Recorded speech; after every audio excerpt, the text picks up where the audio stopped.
YouTube, and welcome to another beer review with me, Peter, the master of puppets. Today's beer is going to be another Danish beer. It's going to be another beer from Beer Here. It is their lastest beer, the newest beer, and I've actually had this before and it's pretty good. It's the Beer Here Hoptilicus.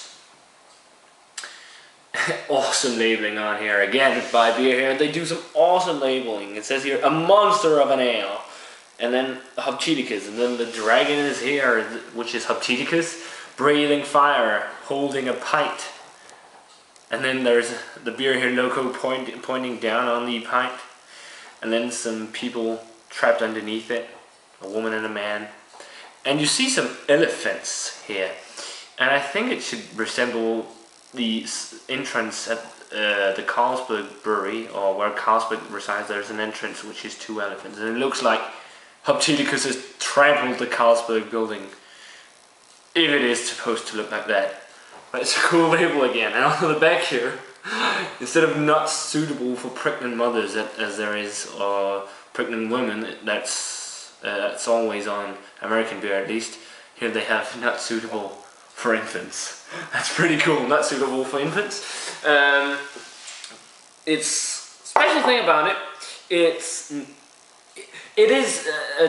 tastes a lot like an IPA, but it's essentially an American strong ale, or as they say themselves, they say themselves it's American strong ale, but it's got the hop qualities of an IPA and the hefty malt properties or qualities of a barley wine, so sort of a mix again, and they do a lot of these strange mixes. It's a 9% alcohol. It's brewed with water, malts, hops, sugar, and yeast. And got some info here for you guys. As a furious dragon, Hoptilicus will ruthlessly trample your tongue with malt-heavy steps. It will devastate your innocent taste buds with the fierce hop bitterness of 80 IBUs.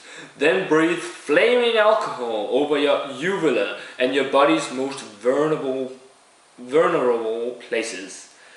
Hoptilicus, the dragon who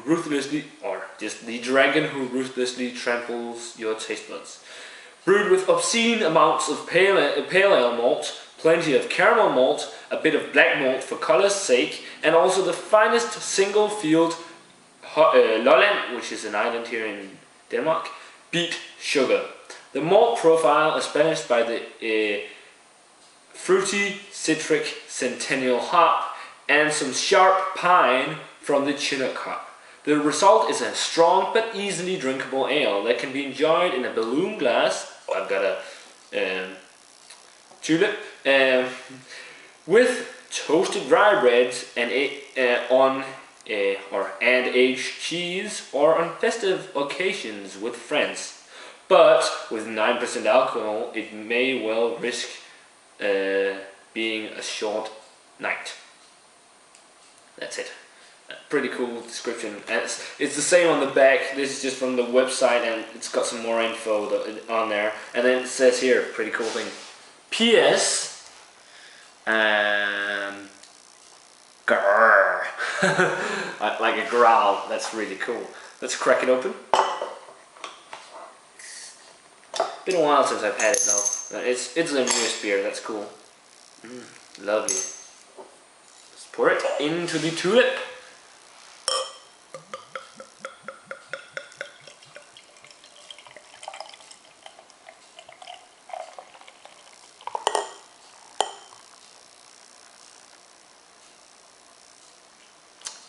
Oh, that looks nice. It's very much quite dark compared to what I actually expected from the beer. When I first had it, I remember it being this dark though. It is very dark because of the black malt. It's a very, very dark amber color, maybe ruby red. Looks a bit like an amber ale actually. It's got a nice, frothy, maybe even creamy, two-finger beige of white head. It's a really nice color, especially if you hold it up to the light. Got just some yeast floaties as well. Let's check out the aroma. Very hoppy. a lot of citric and piney hops. Piney, definitely piney. And a decent amount of malts, caramelly malts and sweet malts. Nice decent amount of caramel in there as well, yeah. But no alcohol. It smells really fresh as well. Let's check it out. The flavor.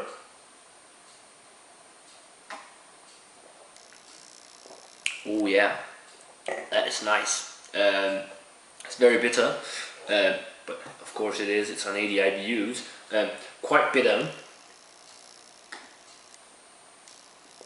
and it's sort of a very piney bitter actually. I'll say there is some citric and sort of fruity juiciness, but it's more pine in this one.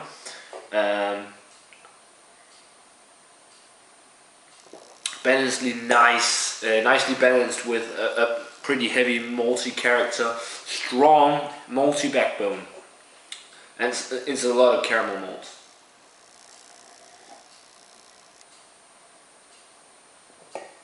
It's quite dry in the mouth. Body is medium.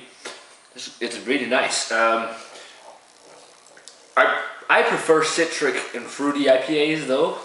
But I do like piney IPAs as well, but I do still prefer citric and fruity. But this is actually one of, it is not an IPA, but it's a lot like one.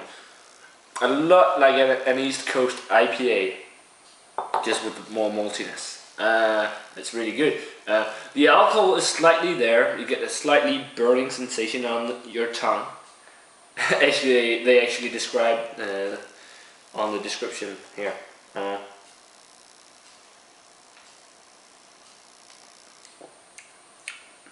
It's not too bitter, actually. It has a nice balance between bitterness and maltiness, which is really nice.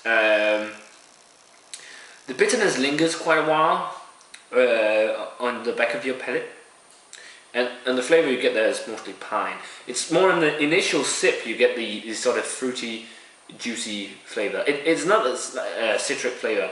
It's not a specific like grapefruit or anything, but it's just citric.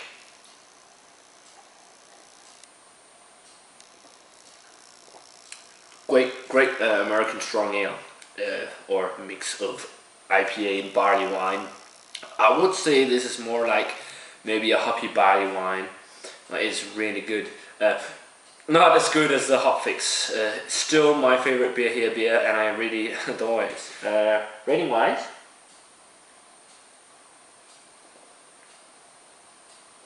actually before that also maybe there's some candied sugar in here. Yeah, but mostly it's hoppy and juicy and nice. This is getting, yeah, again guys, another 90. It is an awesome American strong ale. And I know I've been giving out a lot of high grades currently, a lot of 90s, a lot of 80s, a lot of like 95. But it's because I've been reviewing all these fantastic beers. I haven't really been reviewing crappy beers in a while, like some of the big adjunct lagers. But I'm thinking about doing this just for fun, reviewing Tuborg's new beer, or Carlsberg's, the Tuborg Lime Cut, just to have a break from just drinking superb beer. But still, it's lovely to drink all this fantastic beer that really deserves a nice rating. But a 90 for the beer here, Hoptilicus. Great beer. Hope you can find it. It's lovely. Guys, check out all my other beer reviews, comment, subscribe, and all that stuff. And I'm gonna say cheers, and I'll see you in the next beer review.